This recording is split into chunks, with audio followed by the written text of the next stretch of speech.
শ্বশুর শাশুড়ি এমন ওর প্রথম স্ত্রীর সাথে আপনাদের দেখা হতে পারে। অনেক ও যা বলছে তাকে সত্য। তুমি বৃষ্টিকে বিয়ে করার আগে আরেকটা বিয়ে করেছিলে। বাবা, আমার সন্দেহ হচ্ছিল, কিন্তু এখন রাতুলের কথা শুনে সব পরিষ্কার হয়ে গেছে। একটু আগে যাকে কাজে মেয়ে হিসেবে পরিচয় দিয়েছে, আসলে সে তোমার স্ত্রী। এটা কি সব জানতি? না বাবা, কিন্তু আমার প্রথম স্ত্রীকে চিনি। আজকেও তার সঙ্গে আমার দেখা যাচ্ছে। এত বড় প্রতারণা! অনেক তুমি কিভাবে পারলা? আঙ্কেল, ও শুধু আপনাদেরকেই ঠকায় না, ও তার প্রথম স্ত্রী আর তার পরিবারকেও ঠকিয়েছে। ও সবাইকে না জানিয়ে বিয়ে করেছে, আর এখন সম্পত্তির লোভে বৃষ্টিকে বিয়ে করেছে। লোকটা সাথে সাথে অনেক আমি ভাবতেই পারছি না তুমি এত নিকৃষ্ট। সরি। What sorry? সম্পত্তির লোভে আমার সৎ মেয়েকে বিয়ে করে এখন তুমি সরি বলছো? তোমার একটা সরি কি দুইটা মানুষের জীবন নষ্ট করে তুমি পাপ কাটতে চাও?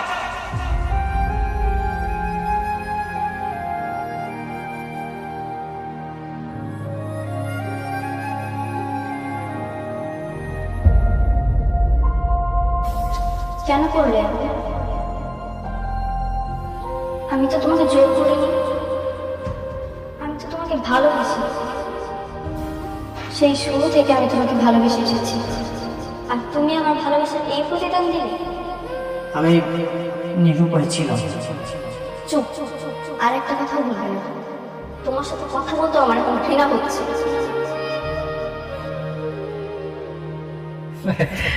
দেখুন আঙ্কেল, আমি আসলে চাইনি এরকম একটা ইনফরমেশন নিয়ে আপনাদেরকে একটা বিব্রতকর পরিস্থিতির মধ্যে ফেলে, কিন্তু বৃষ্টিকে তো আমি সেই শুরু থেকে আমার নিজের ছোট বোনের মতো দেখতাম। তাই ভাবলাম যে এই ইনফরমেশনটা দিয়ে একটা বেইমান প্রতারকের হাত থেকে আমার বোনটাকে বলছে। এখন দেখুন, আমি তো সবকিছু প্রমাণ দিয়ে দিলাম, বাকি সিদ্ধান্তটা আপনার উপরে। এখন আমি আসি। বন্ধু, তারা বলছিলাম না তোরা আমার রাস্তা করে দাঁড়াবো, সেই ফকিরের পথটা কিন্তু আবার চিনাই দিয়ে গেল। আবার থানা হাতে রেখে বলবে, আর যদি টাকা ফেলে চলে যায় আমার কাছে এসে আমার পায়ে বলবে। আচ্ছা ঠিক আছে, তাহলে আমি আসি।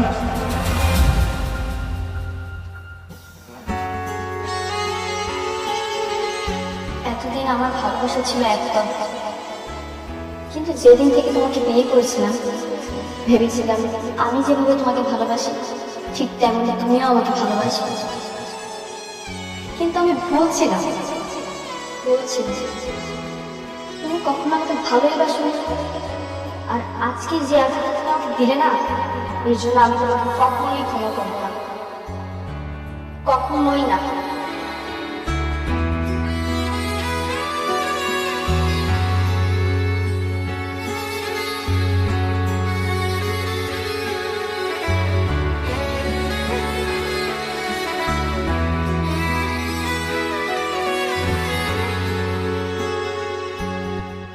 আমি তোমাকে অনেক বিশ্বাস করলাম। আমার মেয়ে তোমাকে অনেক ভালোবাসত। এটা তুমি কি করলাম? তুই আমার বেশ ঠিক করছো, আমার সাথে ঠিক করলাম। জানি তোমার কাছ থেকে আশা করি আমার মেয়ের যদি কিছু হয় না, আমি তোমাকে ক্ষমা করব না। তোমাকে আমি ক্ষমা করব।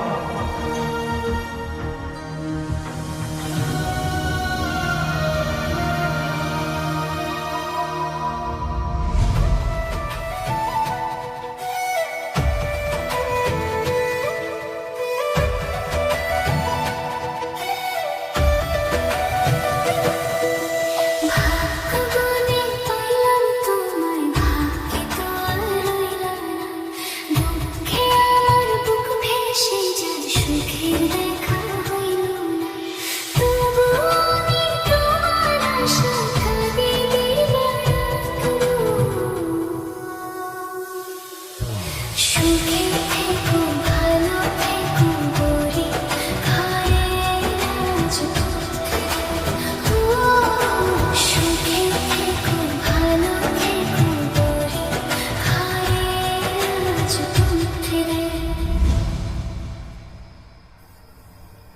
আব্বা জানো, আজকে না অনেক আমার দোকানে আছে ওর নতুন বউরে। তোর দোকান আসছে কেন এসে বোঝো না? ঘুরতে এসে বউর সাথে। সে তার বউয়ের সামনে আমার কি পরিচয় করা দিছে জানো? আমি নাকি হেড অফিসে কাজের বউ আছিলাম, আর হ্যাঁ আমার মালিক। হ্যাঁ লগে নাকি আমার কাজের বউ আর মালিকের সঙ্গে। তুই কিছু কস নাই? আর ওই ভাইয়া কি সত্যিটা জানে? জানে না মা, আমি কিছু কইনি। অনেকে আমার লগে যা করছে সেটার বিশ্বাস করলাম আমার। আল্লাহ তোরে কেমনে বারবার করে কে পালা তিনি বুঝি না। আমার মালিক আল্লাহই তো পরীক্ষা নেব না। আমি পরীক্ষা দিতে প্রস্তুত আছি। মানে আমার বলে কি রাখছে? আব্বা তুমি আমরা ভাঙতে পারবো না, আমরা কাঁদব না, ধৈর্য রাখো। দেখো আল্লাহ ঠিকই আমার একটা না একটা ব্যবস্থা করবে। পারি না রে মা, পারি না।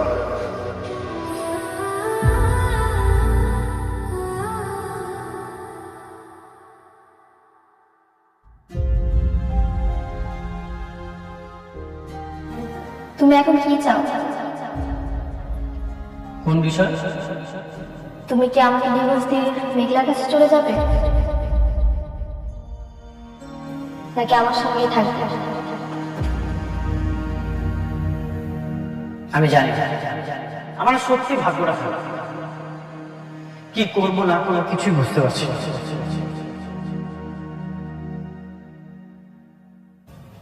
ভাগ্য তোমার খারাপ না, ভাগ্য খারাপ আমার। আমি হচ্ছি কপাল পোড়া। তুমি কি চাও? তুমি আমাকে ডিভোর্স দিয়ে বাসা থেকে বের করে দিতে চাও? আমি জানি না কি করব, কি করা উচিত আমার। আমি সত্যি জানি না।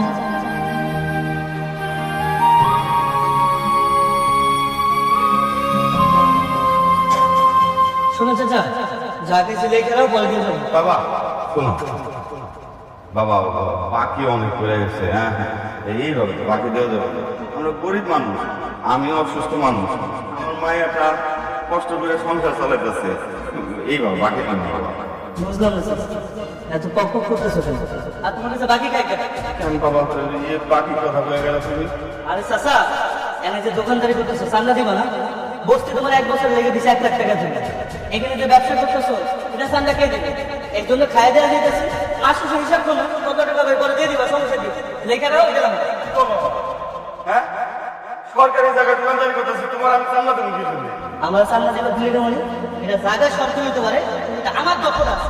আমি যা বলবো তাই হয়। তোমার বলছি লেখা রাখো, মাস শেষে হিসাব করবো কয় টাকা পাই তারপর দিয়ে দেবে। না বাবা কেন?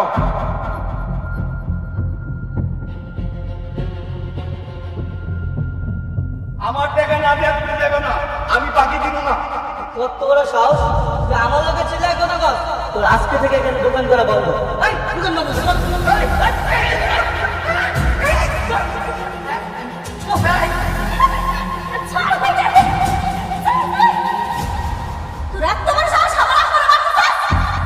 তোর আব্বার মারবো না কি করবি? তোর আব্বা আমার কাছে টাকা চাইলো কেন? টাকা চাইবো না তো কি করবো? কি করবো? দিন আর দিন পানি খাবি আর আমার টাকা চাইবো। বাকি তোর আব্বা তো বাকি দিয়ে দিচ্ছি কেন? আমি এখানে চান্দা নিতে এসেছি। ঠিক আছে, তোর বাপের ছেড়ে দিলাম।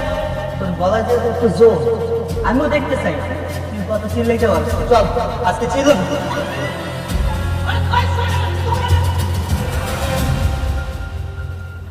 আমি তোমার কাছ থেকে সিদ্ধান্ত জানতে চাই। তুমি কি চাও সেটা জানা আমার খুব জরুরি। বলো তুমি কি চাও?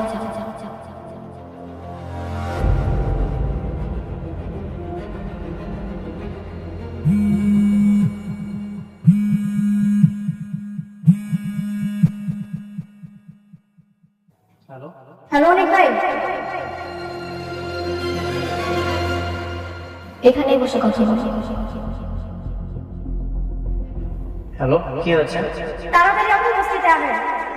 মেঘলার বাবার এই গুন্ডারা মারতেছে। মারতেছে মানে? এটা আপনি আসলেই জানতে পারবেন, তাড়াতাড়ি আসেন। ঠিক আছে, আমি এখনই আসছি।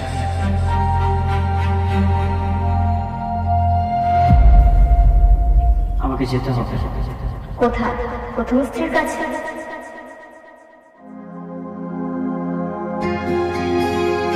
অনেক দাঁড়াও।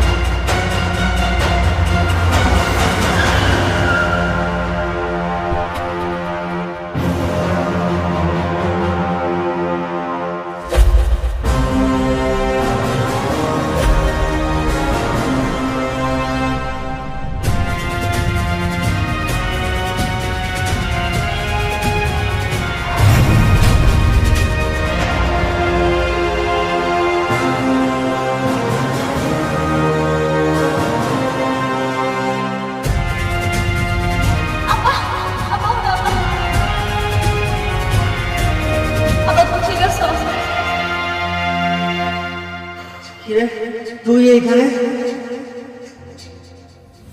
মানে আপনি এখানে? ওদিনকেও তো আপনার কাছে চান্দা ছিল 1 লাখ টাকা, ওটা দেওয়ার জন্য কতদিন সময় ছিল, আর আজকে হঠাৎ করে এরকম বডিগার্ড গাড়ি কেমন কি বুঝলাম না। বলে কি সত্যি? সেদিন ভদ্রতা দেখেছিলাম, এই জন্যই তোকে চান্দা দিয়েছি। নেক্সট টাইম যদি এই দোকানের আশেপাশে তোকে আমি দেখি, ঠিক মতো হাসপাতালে যেতে পারবি। আরেকটা কথা শুনে রাখ, মেঘলা আমার ওয়াইফ, আর এই যে উনি আমার বাবা।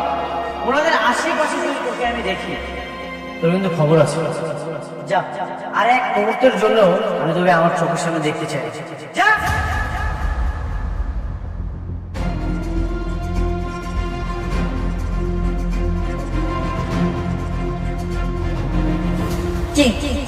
করুণা করলে আপনার করুণা ভঙ্গ দরকার। আপনি যদি ভাইবা থাকেন, আপনি উপকার করেন, আমাকে খুব খুশি করে ফেলাচ্ছে, সেটা আপনার ভুল ধারণা। হ্যাঁ, ভুল, সত্যি সবকিছু ভুল। তোমাদের বিপদে আপনাদের সাহায্য করাটাও না ভুল। তোমার বাবা অসুস্থ ছিল, তার অপারেশনের জন্য এতগুলো টাকা দরকার ছিল, কই কেউ তো 1 টাকা দিয়ে হেল্প করেনি, 5 টাকা পর্যন্ত দেন। সব মিলিয়ে 5 লক্ষ টাকা দরকার ছিল। এতগুলো টাকা কোথায় পেতাম? সেই টাকার জন্য তুমি বিয়েটা করো। তোমাদের জন্য এত কিছু করলাম, আর সেই তোমরাই আমাকে ভুল বুঝতেছো। একটা করে আমাকে বোঝার চেষ্টাও করলে না।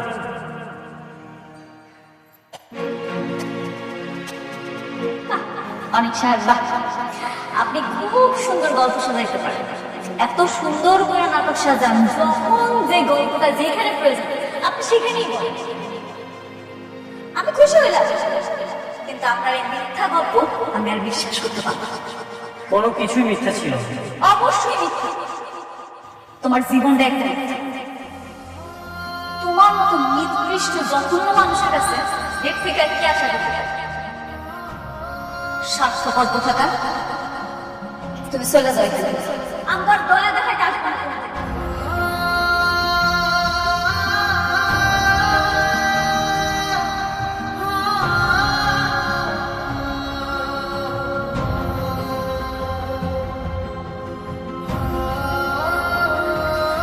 আব্বা, তুমি ঠিক আছো? দেখলাম না তোমার। ঠিক আছে, আমি ঠিক আছে। চল আব্বা, এই আব্বাটা ধরেন।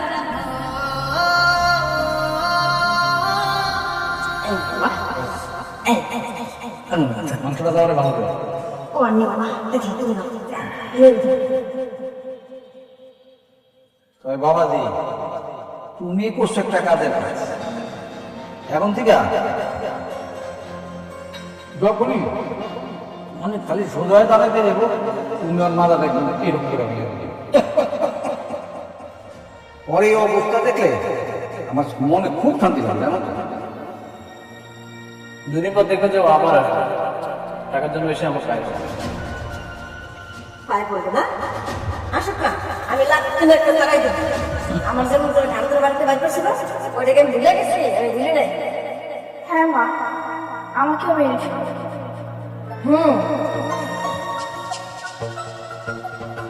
আবারও সব কিছু প্রতিশোধ নেব। আগে ওকে একটু কান্নাকাটি করতে দেন, তারপর আবার ব্যবস্থা নেব।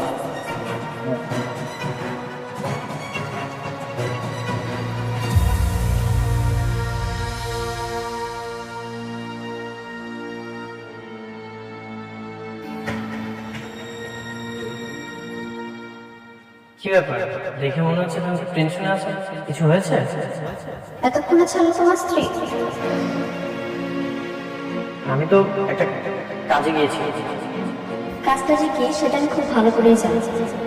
তুমি তোমার প্রথম স্ত্রীর কাছে গিয়েছিলে। দেখো আগে, তোমাকে এই মুহূর্তে একটা সিদ্ধান্ত নিতে হবে।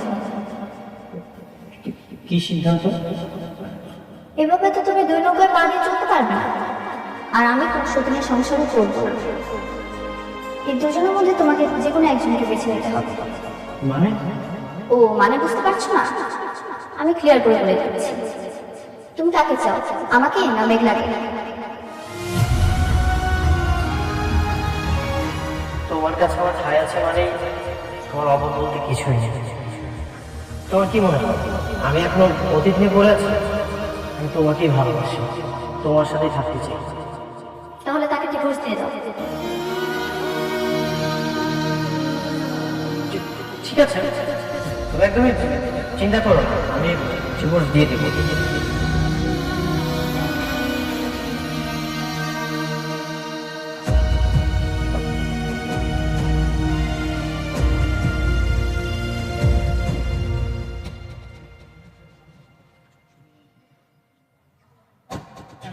এই একটা কাস্টমার এসে যা।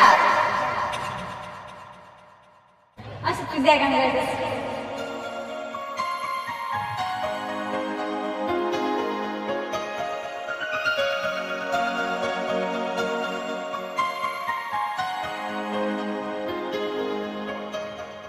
Sir madam. আরে ভাবি আপনি? এই যে আপনারা এখানে? রাত্রে তো বেইমানি করে বড়লোক হয়ে গেছে, তাই বুঝি আপনি আপনার কাজ নিজে নিজেই করতেছেন। এটা কিন্তু খুব ভালো করছেন, নিজেরটা নিজেরই ভাবতে হবে সবসময়। আমি না আপনার কথা বলতে চাইছি না, আপনার চলে যান। এটা কেমন কথা আপনি বলেন? আমরা হচ্ছে আপনার কাস্টমার, কাস্টমার লক্ষ্মী। কাস্টমার যত আসবে তত আপনার ইনকাম হবে, আর ইনকাম হলে আপনার বেশি বেশি টিপস পাবেন। না দরকার নাই, আপনাকে টিপস আমার দরকার নেই। আপনার শুধুমাত্র আপনার আমার পেটের সন্তানটাকে মারছেন, আমার সংসারটা আপনার ধ্বংস করে ফেলেছেন। শোনো, বাচ্চা নষ্ট হয়েছে ঠিক আছে, সেটা তোমার জন্য খুব ভালো হয়েছে না?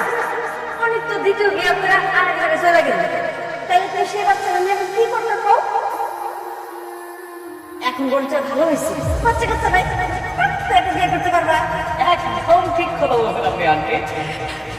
তো ভাবি, আমি কি আপনার জন্য একটা পাত্র খুঁজবো নাকি? ডিভোর্সি সুন্দরী ভাবির জন্য একটা সুন্দর সুযোগ্য পাত্র। দেখেন, এটা আমার দোকান, আপনাকে সুন্দর করে কইতেছে এখান থেকে চলে আসে। কাস্টমার হলো লোক, আমি আপনাদের সাথে খারাপ ব্যবহার করবো না, আপনারা চলে আসেন।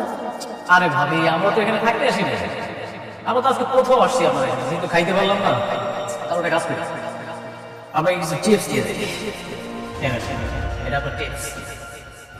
আপনাদের টিপস আমার দরকার নেই, দয়া করে এখান থেকে চলে আসেন। আর শোনো না, রাত্রি বাবা যে এমনিতেই রাস্তার ফকির মিসকিন দিয়ে টাকাতে দান করে, তোমার নয় দিনে কাজে রাখবে। আপনারা যাবেন। ঠিক আছে ভাবি, রাগ করেন কেন? আমরা চলে যাচ্ছি, কোনো সমস্যা নেই। ঠিক আছে, থাকবেন, ভালো থাকবেন। আসসালামু আলাইকুম। চলো বাবাজি, চলো। শয়তানের বাচ্চাগুলা কিচ্ছু করে ফেলেছে, আর এমন একটা ভাব করে গেল যেন তারা কিচ্ছু জানে না। আমার শান্তিটা থাকবে না।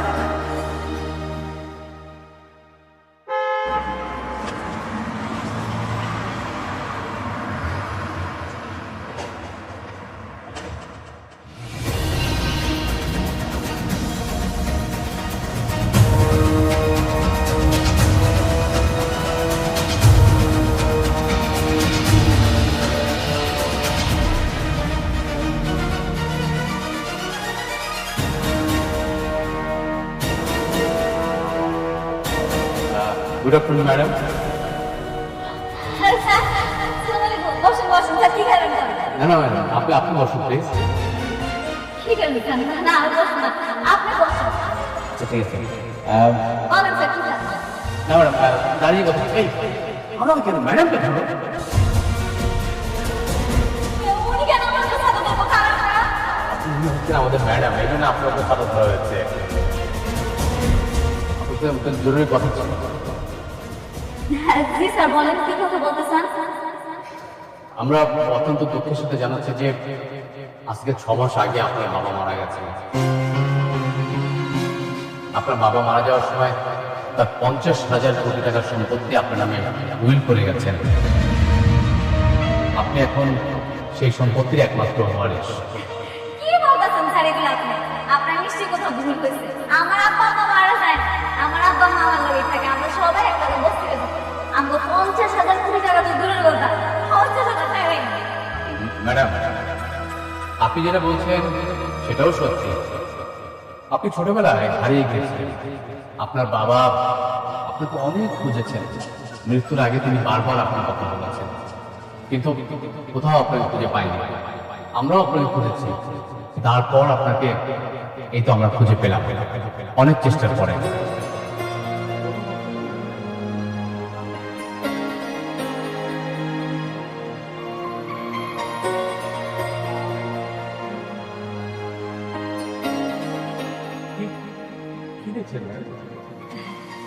স্যার আপনি আমাদেরকে মজা করতেছেন না?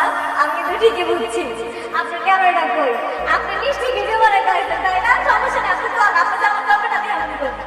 ম্যাডাম, আপনার বর্তমান যারা বাবা মা তারা কেউই আপনার বাবা মা না, তারা আপনার পালিত বাবা মা। আপনি বিশ্বাস না করেন তাদেরকে জিজ্ঞেস করেন। আমরা আপনারা তো বিশ্বাস করবেন কেন? কেন আমার বাবা মা? আমি তো এটা ভালো করেই জানি। স্যার আপনি বড় সড় মানুষ, আমার যদি কোনো বেয়াদবি হয় মাফ করে দেন। আপনারা এসব কথা বলা বন্ধ করেন, আপনি দিকে যান। ম্যাডাম, এটা হচ্ছে ভিআইপি ব্ল্যাক ক্রেডিট কার্ড। এখানে 1,000 কোটি টাকা আছে। আপনি আমার কথা বিশ্বাস না করেন, আপনি ব্যাংকে জিজ্ঞাসা করেন, আপনি জেনে যাবেন। আর এইগুলা কি? এগুলা তো আমি বুঝি না, এগুলাকে আমি কি করি? ম্যাডাম, আপনি হচ্ছেন সালিমার গ্রুপ অফ কোম্পানি বর্তমান একমাত্র উত্তরাধিকারী। আপনি দ্রুত অফিসে এসে আপনার দায়িত্ব বুঝে নিন। সবাই আমরা আপনার জন্য অপেক্ষা করব। কি করে দেন? আমি এসব কিছু পারবো না। আমি অফিস যাবো কেন? আমি তো অফিস যাবো না। ম্যাডাম, আপনি অফিসে গেলেই বুঝতে পারবেন আমি কোম্পানির ম্যানেজার। আমি আপনাকে সমস্ত দায়িত্ব বুঝিয়ে দিতে।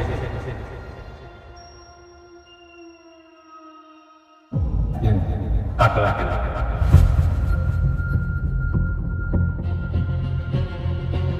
ম্যাডাম, আজকে অফিসে একটা মিটিং আছে, আমাকে অ্যাটেন্ড করতে হবে।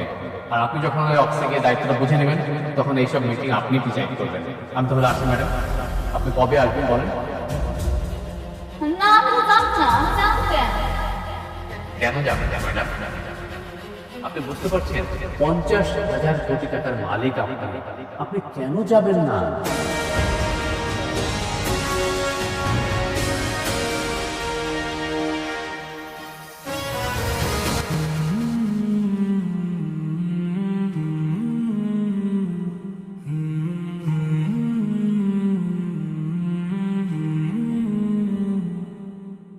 বাঁশের খাঁচায় পালকি সাজায় কাঁধে নিল মোরে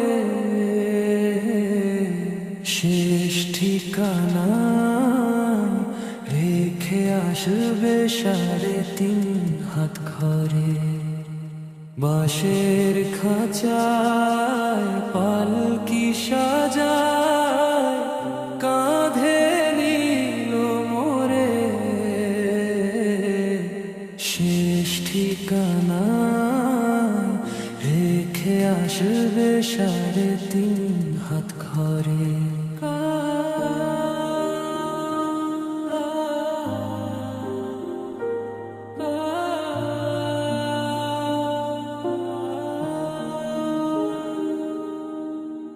কাঁদবে না মা, কাঁদবে না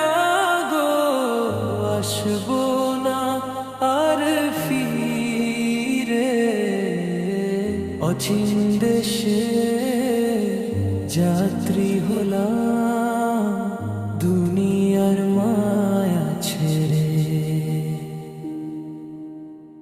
বইছে বাতাস দীর্ঘ শ্বাসে, কাঁদছে আকাশ কালো, নিভে গেছে জীবন প্রদীপ, নিভল ঘরের আলো। মায়ার বাঁধন তুচ্ছ করে চলেছি একা পথে, যাত্রী আমি শেষ বিকেলে, পালকি কিংবা রথে। বাঁশের খাঁচায় পালকি সাজায়, কাঁধে নিল মোরে শেষ ঠিকানায়, রেখে আসবে 3.5 হাত ঘরে। বাঁশের খাঁচায় পালকি সাজায়, কাঁধে নিল মোরে শেষ ঠিকানায়, রেখে আসবে 3.5 হাত ঘরে।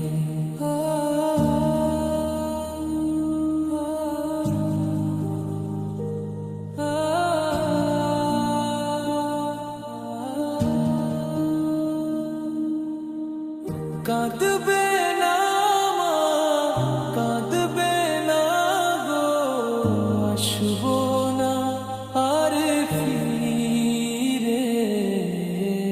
অচিন দেশে যাত্রী হলাম দুনিয়ার মায়া ছেড়ে।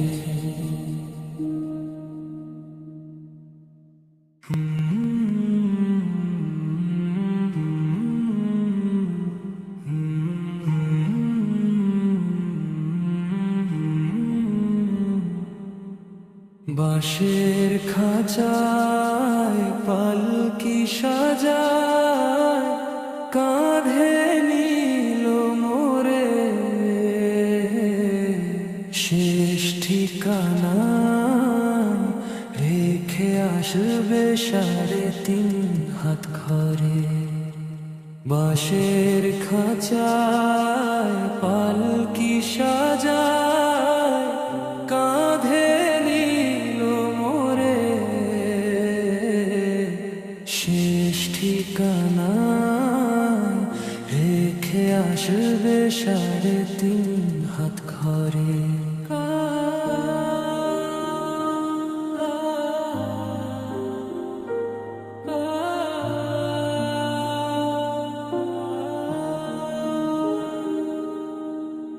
কাঁদবে না মা, কাঁদবে না গো, আসবো না আর ফিরে। অচিন দেশে যাত্রী হলাম দুনিয়ার মায়া ছেড়ে। বইছে বাতাস দীর্ঘ শ্বাসে, কাঁদছে আকাশ কালো, নিভে গেছে জীবন প্রদীপ, নিভল ঘরের আলো। মায়ার বাঁধন তুচ্ছ করে চলেছি একা পথে, যাত্রী আমি শেষ বিকেলে,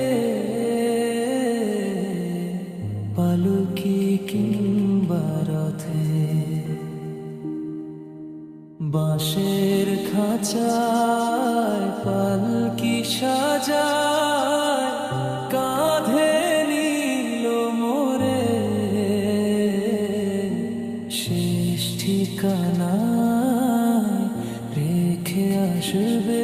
সাড়ে 3 হাত ঘরে বাঁশের খাঁচায় পালকি সাজায় কাঁধে নিল মোরে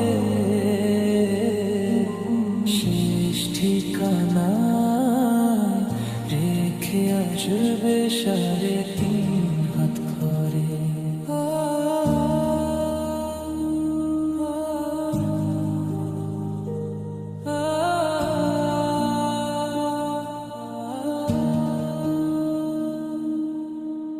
কাঁদবে না মা, কাঁদবে না গো, আসবো না আর ফিরে অচিন দেশে যাত্রী হলাম